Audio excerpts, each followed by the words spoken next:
The vast majority of our tuition came from loans and grants. But let me tell you, every month, my father would write out his small check.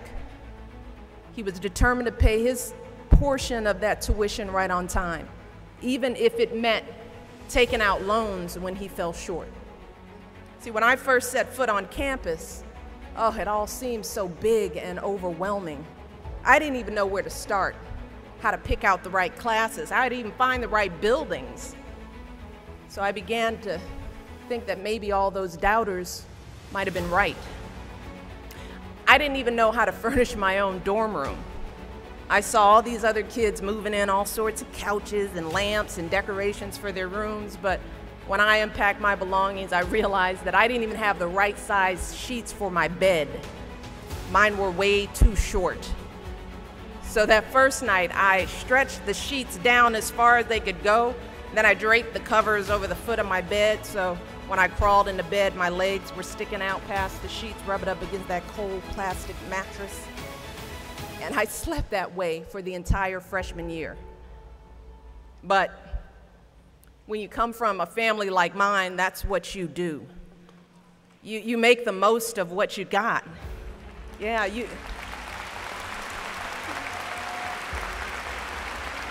You use all that good common sense, and you don't make excuses. You work hard, and you always finish what you start. And no matter what, you give everybody a fair shake. And when somebody needs a hand, you offer yours.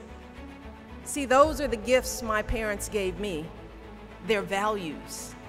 And I quickly learned that those gifts were far more valuable than money or connections. Because once I got to college, I found that when I applied all those values to my studies, I was able to develop an entirely new set of skills that I would use for the rest of my life. Skills like resilience, problem solving, time management. I learned to turn stumbles and missteps into sources of motivation. A week with 3 tests and 2 papers wasn't a reason to stress out, but a reason to plan.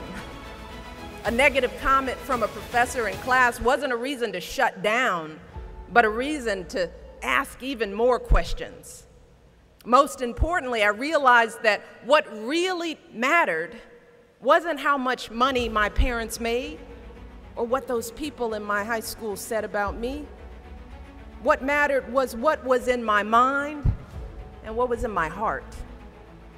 So my 4 years in school gave me the confidence to know that if I could make it on a college campus, I could make it anywhere.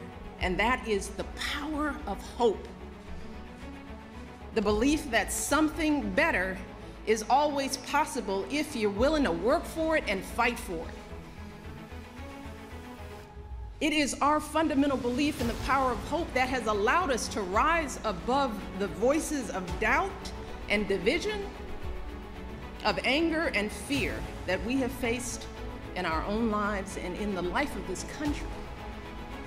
Our hope that if we work hard enough and believe in ourselves, then we can be whatever we dream, regardless of the limitations that others may place on us. The hope that when people see us for who we truly are, maybe, just maybe, they too will be inspired to rise to their best possible selves. That's the kind of hope that every single one of us, politicians, parents, preachers, all of us, need to be providing for our young people. Because that is what moves this country forward every single day. Be focused, be determined, be hopeful, be empowered. Empower yourselves with a good education. Then get out there and use that education to build a country worthy of your boundless promise. Lead by example with hope, never fear. And know that I will be with you, rooting for you and working to support you for the rest of my life. And that is true, I know, for every person who is here today, and for educators and advocates all across this nation who get up every day and work their hearts out to lift up our young people.